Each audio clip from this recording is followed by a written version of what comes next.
Hello everyone, I hope you all are doing well. Welcome to today's Analyst for 15th of November 2023. So here we will be trying to understand the most important articles from the Hindu and the Indian Express.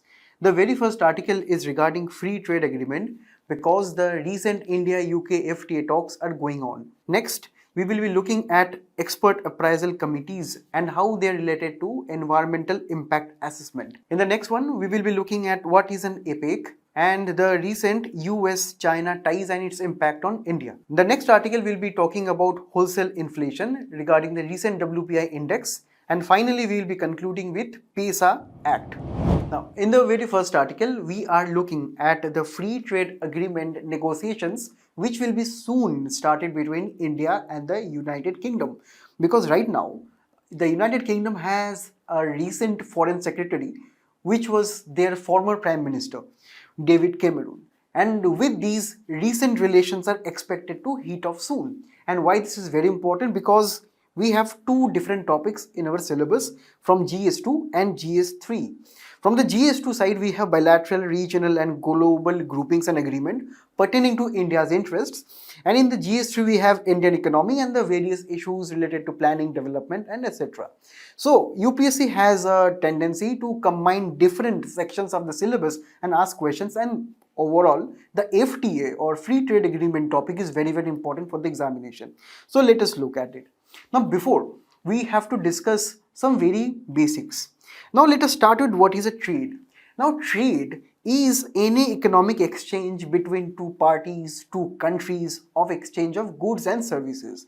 Now we have to understand that not only two persons can trade between themselves, even two nations who are specialized in some specific commodities. For example, India is a very labor intensive country. For example, from India we get exports in the cases of say jewelry, in the cases of farm exports, in the cases of textiles, which are very labor intensive. On the other hand, developed countries like say the UK, the US, they are more advanced in their technologies, and that is why they export say software technologies, say they export modern technologies in the case of say heavy machineries. So we have to understand trade between two nations typically based on their particular strengths and advantages. Now we have to understand trading between two nations is not a very recent topics, right? We have to understand this is a very economic activity that stretches thousands and thousands years ago. Even since we have learned from our history lessons that the Indus Valley civilization used to trade with the rest of the world, and even we have heard about how the mighty Chola empire actually had huge amount of economic exchanges with the Roman Empire, as big as such that the Roman Empire was in fiscal deficit in trade with the Cholas. So we have to understand trade is a very historical notion in itself, and we have to understand when two countries trade with themselves, often it can happen that one country A, can impose some restrictions on say imports from country B. We generally know these as barriers to trade. Trade barriers are in forms of say quotas, in forms of say tariffs and various other restrictions also. These other restrictions are generally qualitative in nature. Qualitative can be say in the nature of a country A can say to country B that if your goods are say manufactured using child labor, if your goods are imposing say environmental concerns or say increasing the amount of pollution in the entire world, that we will not be importing your substances or goods. So these are some qualitative aspects. Now we have to understand here that whenever two countries trade between themselves, it is best that, in the words of say Adam Smith, who is known as the father of economics, he said that two countries are best well off when there are no trade barriers, and that is why comes the concept of free trade. Countries are better off with free trade because when the countries trade between themselves without any restrictions, ultimately the exporters of any nation, they will be seeing more and more exports and their incomes will be increasing, and we know exports are directly proportional to GDP of a country. So when exports increase of any country, their own GDP increases all over the world. So we have to understand free trade is actually beneficial to the entire world, and that is why we have to understand the World Trade Organization also promotes more and more free trade. Now here, what is a free trade agreement?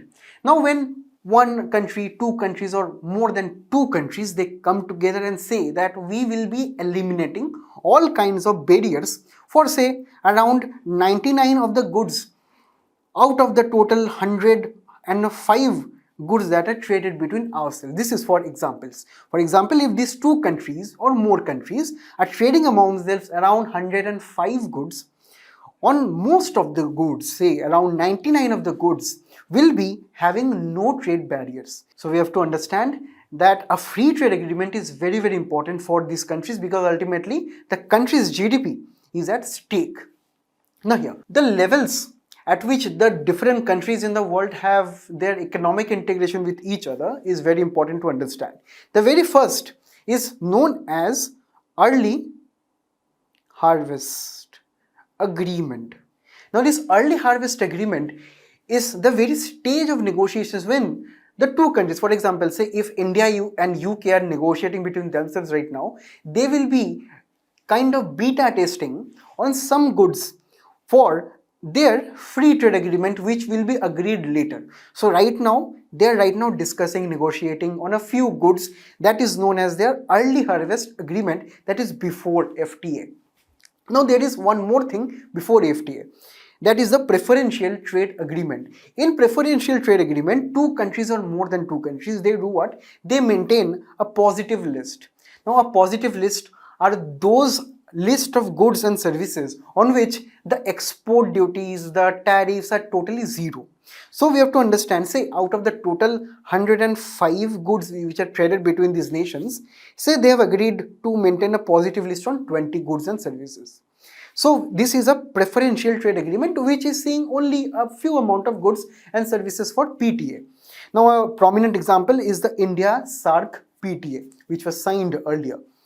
The next level of agreement is known as FTA, that we are going to discuss in great detail.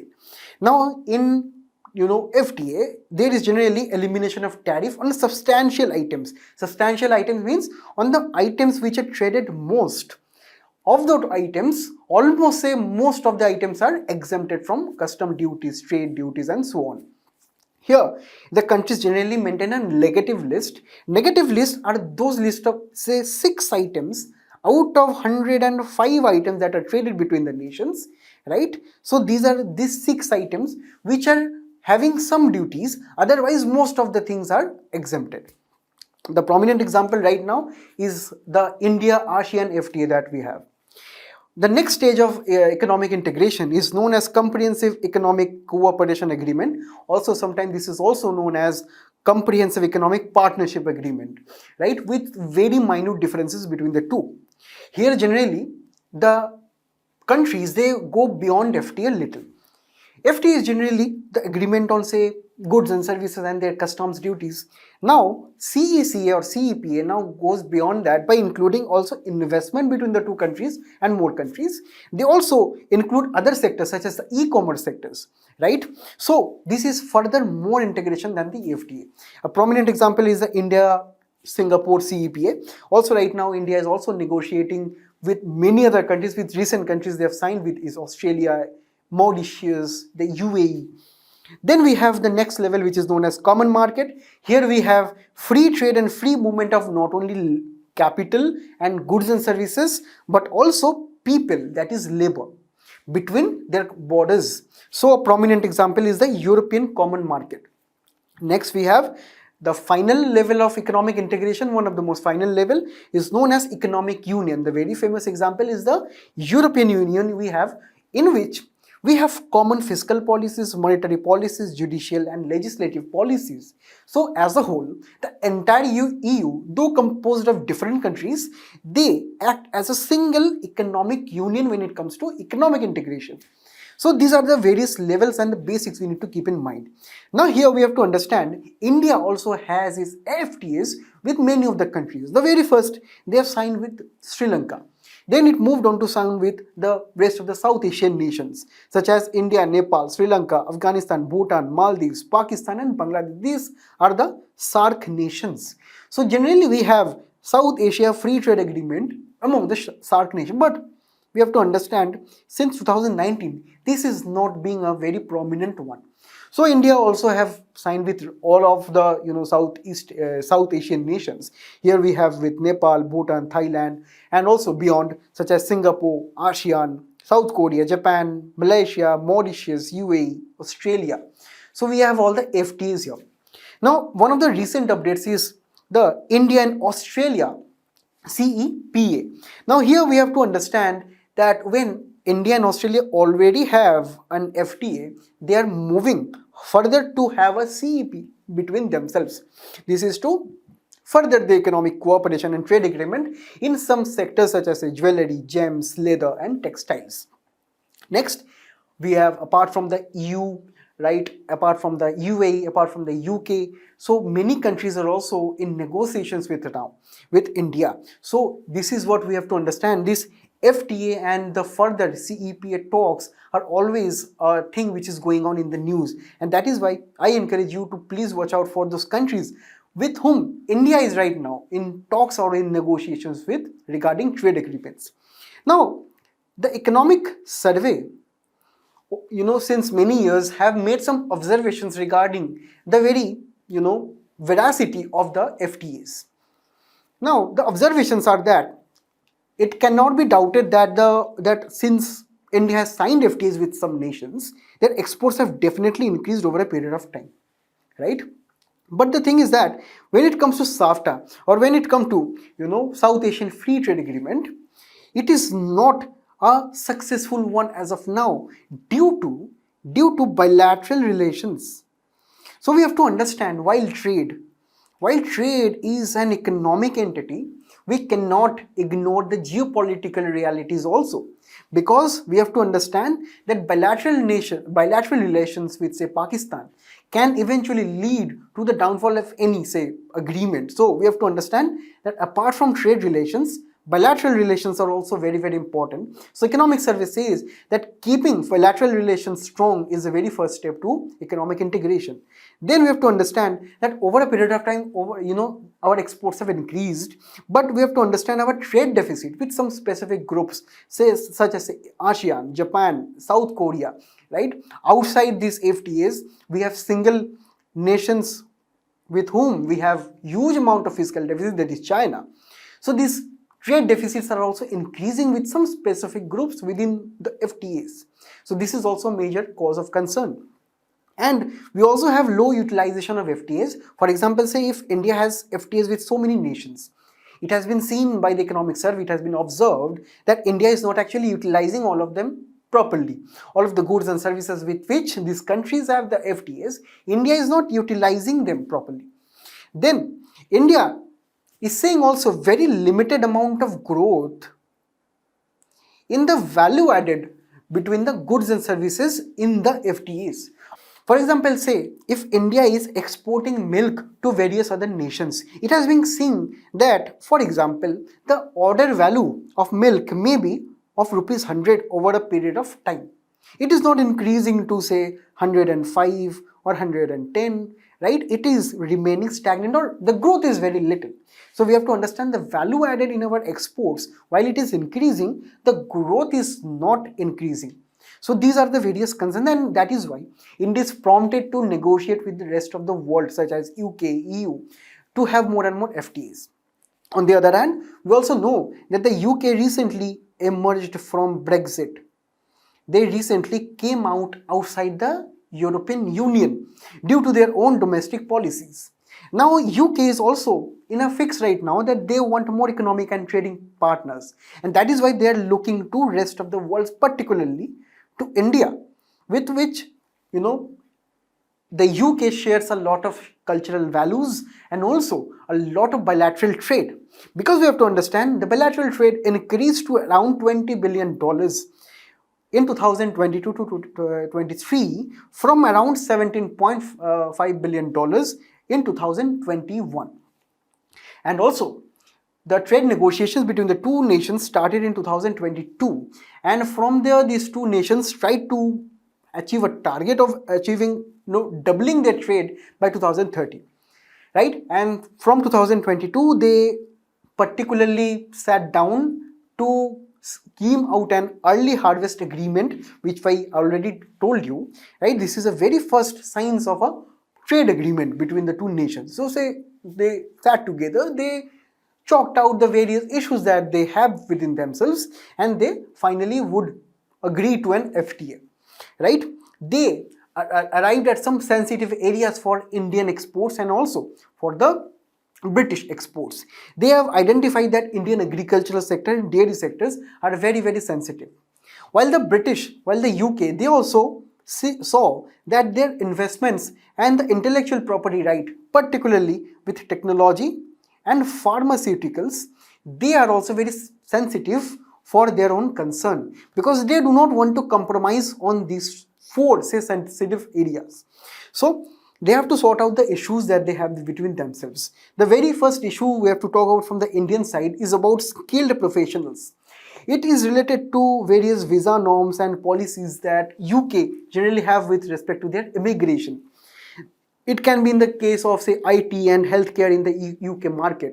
Also, we have to understand that there are also pending issues for market access of Indian goods in the UK, particularly with respect to custom duties. Then from the Britain side, we have to understand that Britain have various opportunities in the Indian market, right? For example, telecommunication, legal and financial services from the bank and insurance sides. So they have this amount of opportunities. But we have to understand that UK is also awaiting India's decisions on import duties on, say, substances like British imports like Scotch whisky, automobiles, lamb meat, chocolates and various other confectionery items, which are actually prominent exports from the UK into India. Now there are also other issues such as, say, rules of origin, IPRs, duty concessions of electric vehicles and so on. These are also some issues they have to find common ground. And finally, when it comes to the proposed bilateral investment treaty, right, which is actually the common treaty which will be creating guidelines on all the, say, investments that will be coming from the UK to India, right? It will be setting the rules of the games of various investment opportunities in India from the UK and also vice versa. So this investment treaty or bilateral investment treaty, so it is known as BIT, is also a cause of concern between the two nations, particularly with respect to settlement of disputes related to investments. So these are all the common grounds that we are hopeful that these two countries will be finding soon in their FTA negotiations that is going to take place soon. In the next one, we have to understand the recent development that is taking place regarding the appointment of a very key advisor to Adani Green Energy Limited, who is now also a member of expert appraisal committee, which advises the government on environmental clearance of development projects. So you have to understand that a member of a private company, right? A member of a private company has been appointed a member of a government environmental clearance authority. So this is a very, very cause of concern, particularly when it comes to conflict of interest. So we'll be looking at this from various angles, because we have to understand in GS2 we have to study about environmental impact assessment. Now, before going through the details again, let us go through some basics. We have to understand that environmental impact assessment is actually the study of all the cost and benefits that is related to any particular developmental projects. For example, say if I am setting up a power plant, right? If I am setting up a power plant, I will needing what? I will needing land. I will be needing resources to run that power plant, that is coal, right? So we have to understand the land can be acquired by, say, cutting down trees, that is deforestation. The coal, when I will be burning coal, it will be releasing what? It will be releasing CO2 emissions. It will be also, say, polluting the rivers, because ultimately the wastage of the power plant products are dumped in the rivers. So it will leading to water pollution. Say when the power plant is running, The nearby areas will be also affected by the noise it produces, so it will be also leading to noise pollution, right? So we have to understand this is a developmental project because power plant ultimately it will be providing electricity to rest of the say village or the town or the city. But we have to understand also the associated beneficial and adverse impacts of this particular project. The adverse impacts we have already seen that it is leading to deforestation, more and more CO2 emissions, river pollution or say water pollution. Then we have also noise pollution. So these are the amount of degradation that is also taking place with the developmental activities. So that is why we have to understand when earth sciences, that is climate, air, water, soil, geology, it interacts with life sciences and social sciences, right? We need a particular study or the assessment of that particular project. And that is what we call as environmental impact assessment, right? It is actually mandated by the Environmental Protection Act of 1986 in India. So we have to understand this is very, very crucial for all the developmental activities that is going to take place. Now we have to look a very brief background at it.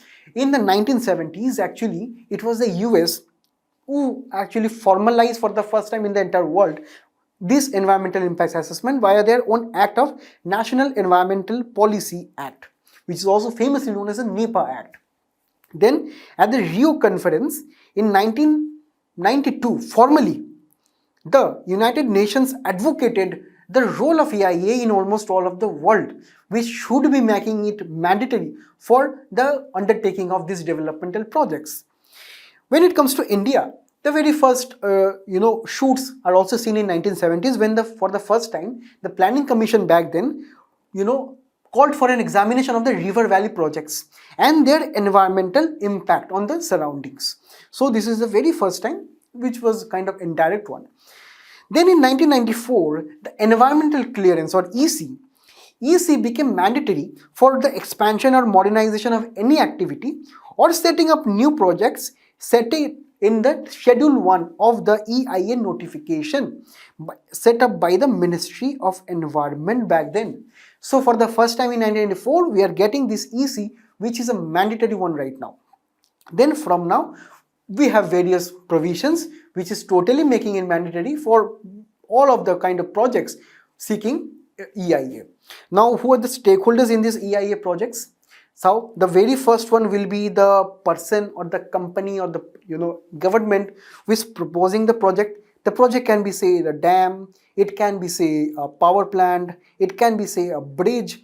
If it is say impacting any eco-sensitive areas or areas of high biodiversity or say areas which are displacing a lot of people in say forested areas. So we have to understand these particular projects will be needing an environmental clearance. Then the other stakeholder will be the environmental consultant who will be preparing the EIA. These are generally experts who are well versed in environmental sciences. Then we also have the pollution control boards, both at the state level and the national level. We also have the public who are directly and indirectly affected by the projects. We have the impact assessment agency. These are generally government agencies. And finally, we have the regional center of the Ministry of Environment and Climate Change, right? So these are all the stakeholders which are involved in the EIA process. Now we have to understand how this process actually takes place. So this takes place generally across all of the world in these processes, right? The very first is regarding or concerning screening. Now to understand this, suppose that someone has a illness, right? That person will be going to a doctor and the doctor will be prescribing some tests for the patient, and if the test is coming positive and negative, on that basis the doctor will be recommending some medications. Similarly, the screening is the very first step when the regulatory authority or the government will be looking at various projects such as say constructing hydro projects, say dams, or say building power plants. They will be looking if an EIA is required at all. It is just as similar to a test of a doctor, right? It will be looking at if EIA is required. Then if it is required, then the next step is scoping. Here the key impacts will be seen on the biodiversity, right? such as say the impact of the project on say forest, on say rivers, on air quality, on noise pollution, everything will be looked at from the biodiversity aspect. It will be also looking at various angles such as say resting sites for wild animals, migratory paths of say migratory birds. It will be looking at all particular angles here. Then a detailed EIS study will be taking place. Here the developer of the project, say a private company or say the government itself, they will be preparing the report which will be including the direct and indirect impacts of short-term durations on the environment and the long-term durations on the environment, right? And here they will be also having recommendations on how they can offset or say reduce that particular harm of short and long-term impacts. Then it will be reviewed, then this EIS study will be reviewed. This will be reviewed by various experts, and here a very important step is brought, that is bringing in the public. The public also will be seeing and reporting and reviewing this EIS study. Essentially, this EIS study will be made public so that the public can also voice their concerns. Often this is very important because most of the times you see these projects are being made in say places of tribal occupations. So we have to understand this is a very important step. Then it will be sent for approval. The regulatory authority will be again seeing the report in a very detailed manner. They will be say proposing more measures if they can, or say they will be also accepting or rejecting the same. And finally, if the project is approved, the story does not end here. It will be again monitored, and the report, the very feedback from the project will be taken in consideration from again and again. If again the project is not say relying on the initial EIS study, it can also be cancelled later on. So this is a various step that follows in almost all of the countries. In India, we have the Environmental Impact Assessment Notification 2006, which is guiding the various procedure here. So it is a decentralized way of categorizing the various projects. We have the category A projects which have mandatory clearance. That means these projects must be having an EC from the government, right? Here screening is not required. Remember, screening is the step where we discussed that EIA can be decided if it's required or not. Then we have category B projects. Further, we have divided category B into B1 and B2.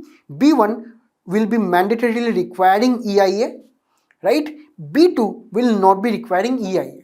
So these are projects say which will not be having any mandatory aspects here. Now, according to EIA notification 2006, in India we have only 4 steps here: screening, scoping, public hearing, and appraisal. So all of these steps are actually condensed into 4 steps in India.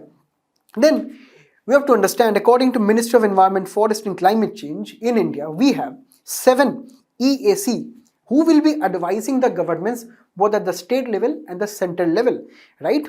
So these are the advisory committees when it comes to environmental clearances, right, and appraisals.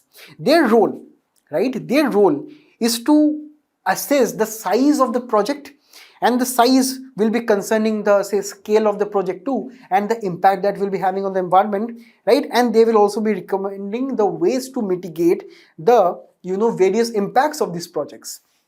Then it is one of the critical arms of the Ministry of Environment's advisory bodies, which will be finally say indirectly or directly influencing its decisions to either approve or clear any projects, right? So it is actually involved in almost all of the stages except public hearing, which is actually left to the public at large. So we have to understand the appointment of the members, the constitution of the members of these EAC or expert appraisal committees are very important here, right? We have to understand if a particular private company's right member is appointed at the EAC, it will be a cause of concern. Why? Because we have to understand that right now this Adani Group is also involved in various controversial environmental projects in almost all parts of the country. So we have to understand if their own member is involved in governmental decisions, right, they can influence the government decisions ultimately. So they can give preferential treatment to Adani Group. They may not be as vigilant as monitoring the particular company, right, as say other companies. It will be leading to potential conflict of interest, right? Conflict of interest arises when you have a particular interest in your own companies, but you're also holding an influential post in other say governmental agencies, which will be particularly influencing the private occupation too. So that is the conflict of interest here. And we have to understand that the expert or the EAC can be, in the eyes of public, according to various critics, they are more likely to approve environmental damaging projects, right? So these are all the concerns here. Now what should be the solutions? What should be the panacea here? That the government, before appointing any experts, they must be doing a thorough review of the appointment process. They must not be seeing that any conflict of interest minded person can be entering the EAC. Then we have to understand, we have to establish clear guidelines on the amount of say bias that this member can have on their previous occupation. So that is also a clear conflict of interest guidelines must be there. Then finally, the public's participation must be increased in environmental decision making, particularly in EIA, because of late we are seeing that many projects are being passed without say public consultations. So we have to understand it is the public who should be consulted before any environmental projects, right? And who should be also consulted at the advisory stage. In the next one, we'll be discussing about APEC or Asia Pacific Economic Cooperation, and this grouping is right now meeting at California, right? And we have to understand that this is one of the very few rare occasions when the presidents of the both US and China will be meeting. Now here, why we were discussing this, because this is very important from GS2, where bilateral, regional, global groupings are also asked in the exam from time to time. Here, let us understand first what is the APEC. See, APEC is a regional economic forum. It was founded in 1989.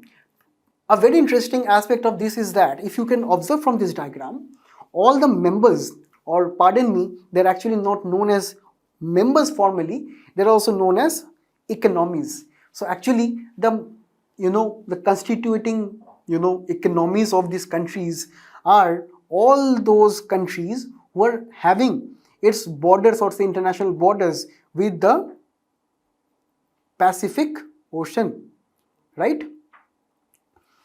So we have to understand these are all those countries which are bordering the Pacific Ocean. And here even we have to understand why they are not actually called members, because we have to understand that this is an economic cooperation forum. Even countries like Taiwan and Hong Kong are included here, despite these are not accepted by China as independent countries. Why they are called separately? Because these countries are seen as economies and not as countries. So APEC is a very, very interesting group who sees their members as economies and not as distinct countries here, right? But here we have to understand India is not a part of this APEC because it does not border the Pacific Ocean boundaries, right? Okay, now their aim is to leverage the growing interdependence of the Asia Pacific and create greater prosperity for the people of the region through economic integration, which is at a regional basis. Now the role of the APEC over the years we have to understand is via this 1991 Seoul Declaration. Now why this is very important? Because sometimes UPSC may ask that 1991 or say Seoul Declaration is right now seen in news with reference to what. So that is why it is very important for you all to actually pay attention to these minute details. So this Seoul Declaration is asking for all these economies to have a liberalized free trade area across the Pacific Rim, right? And it also champions free trade, lowering of tariffs and economic liberalization. So these are the key roles. Also we have to understand the East Asian nations, particularly South Korea and Japan, they saw increasingly amount of growth rates after they joined APEC. So we have to understand it is very, very important for them. And according to Center for Strategic International Studies, we have to understand that APEC initiatives contributed significantly for the growing middle class of this Asia Pacific region. Even countries such as say Malaysia, Singapore, Indonesia, right, Hong Kong, right, these are economies who had seen their growth in a very rapid manner. Now, these APEC economies, we have to understand, make up around 2.9 billion citizens who make up around 60% of global GDP. So, as of 2018, they represent us around 48% of global trade. So, the demography here is very, very important. The economic gravity here is also very, very strong. Now, here we have to understand, since here in this particular meet at San Francisco, both the presidents of US and the China will be meeting. And why this is important? Because we have to understand, right now we are seeing a prolonged version of low relations between the two nations, right? The two nations are particularly not good at their individual relations. And what are the reasons behind that? The very first is economic competition between themselves, right? These are the world's two largest economies, the US and China. They have their competition between themselves in various goods of, say, similar qualities. So that is also there. Then these two countries have ideological differences, right? The US believes in the free market regime, right, and liberal identities and more democratic values, which is a totally case, opposite case in China, right? When it comes to Taiwan, USA, indirectly maintains an unofficial stance regarding Taiwan. It also maintains high-level visits to Taiwan. And also, you have to understand, China is not at all happy with US's behavior with respect to this particular country. Then, China is right now being very aggressive with its neighbors. With India, China is already doing the same. And also in South China Sea, which is a part of Pacific Ocean and also part of US's interests, because US also shares the Pacific interest, right?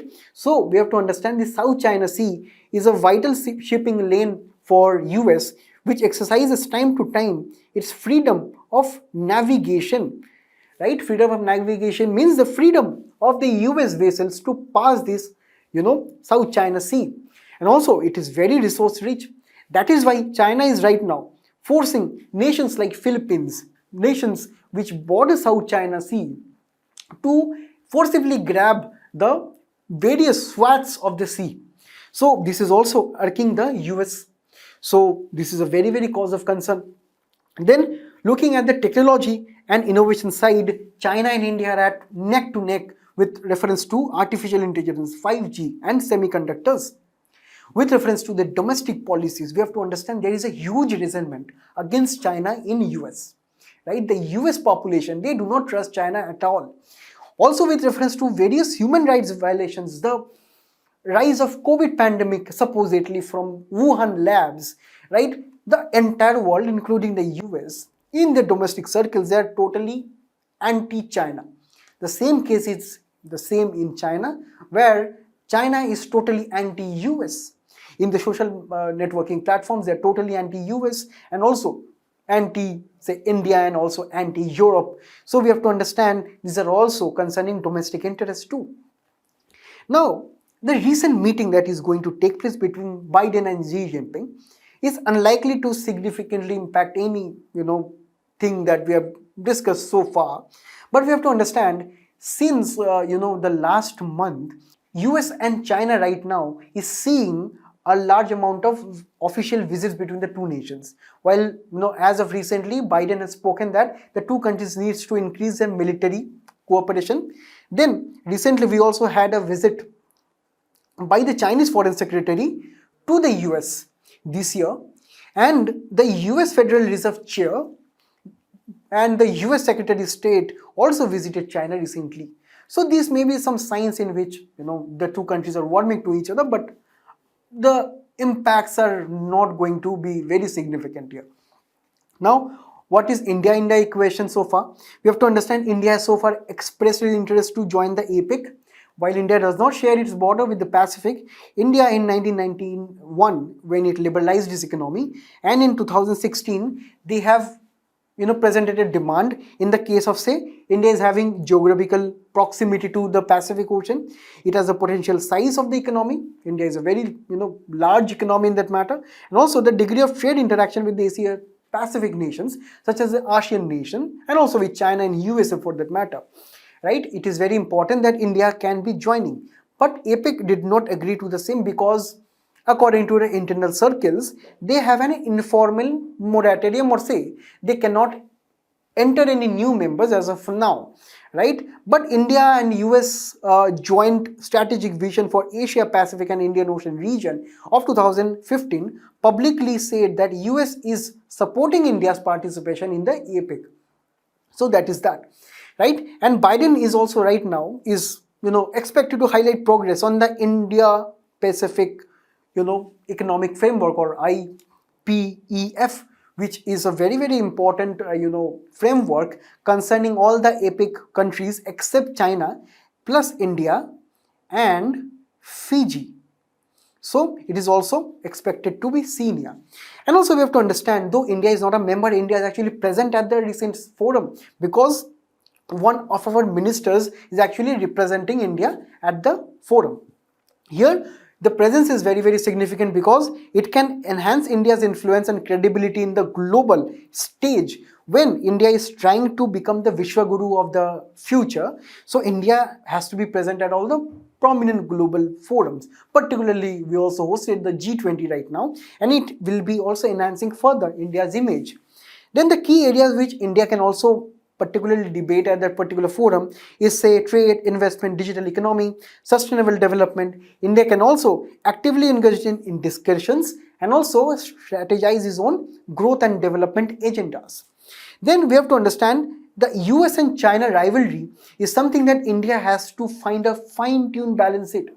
We have to understand, while China is also aggressive with India, India cannot be risking to become too aggressive with China because we share the immediate neighborhood, right? And also we cannot be too much over dependent on the US too. So we have to finding the balance, delicate balance in there. And finally we have to understand the platform will also provide us the opportunity to strengthen the ties with rest of the nations also. For example, Japan and other Latin American nations. It can also provide a forum to cool down the ties that we have right now, reset with Canada too. So these are also the significance that India can look into this.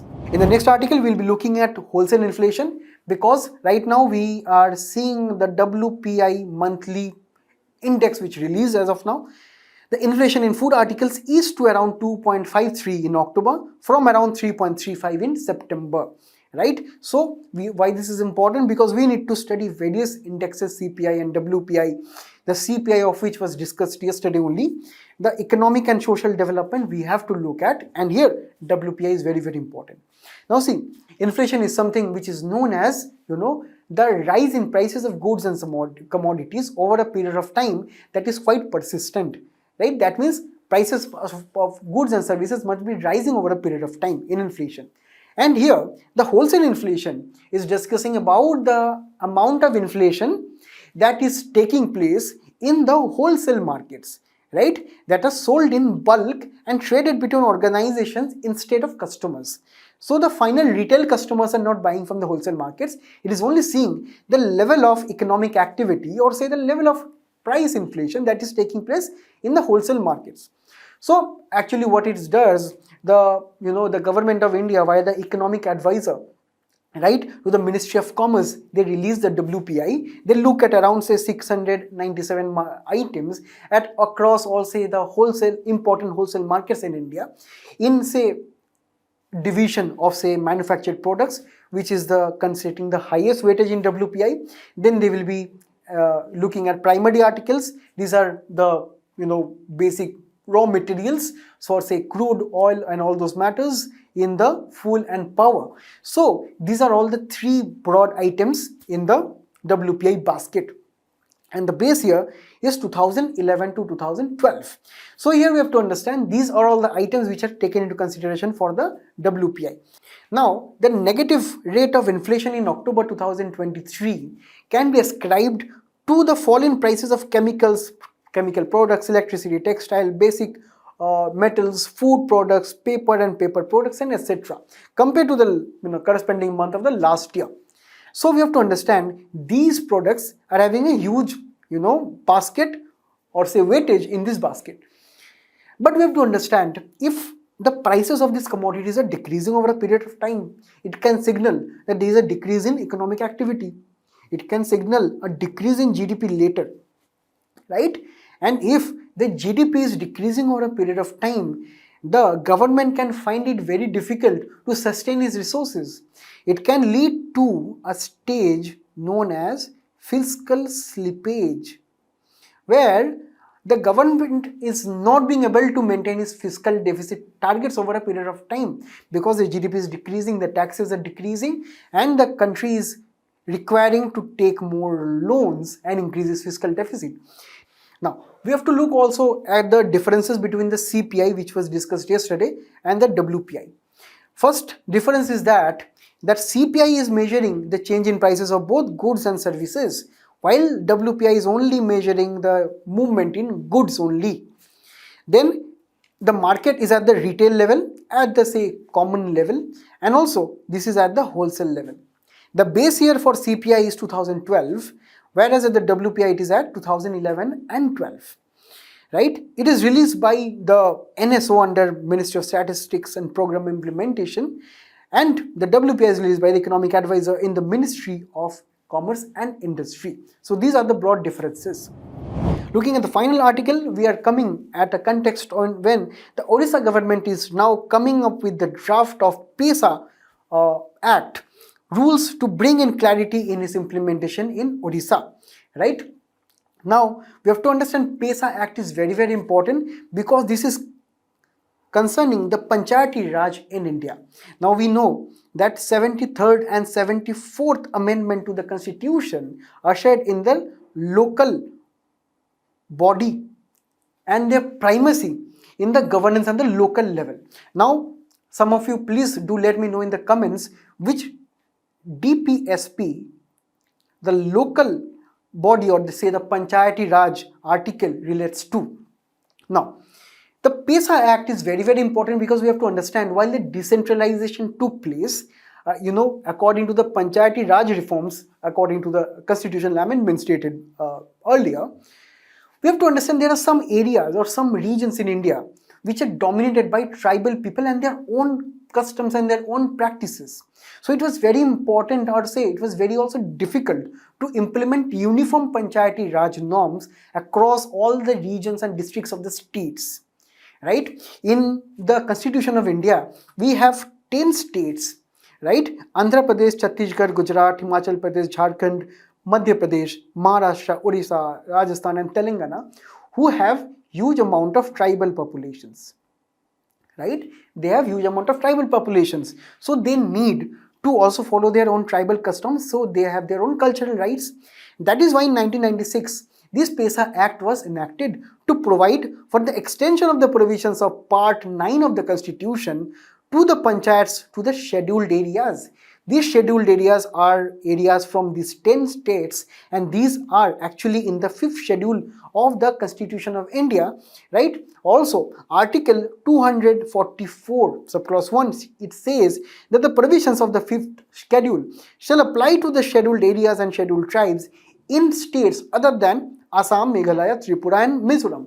These 4 states are constituted in the 6th schedule. Please do not confuse this with the 5th schedule. 5th schedule are these states, these 10 states.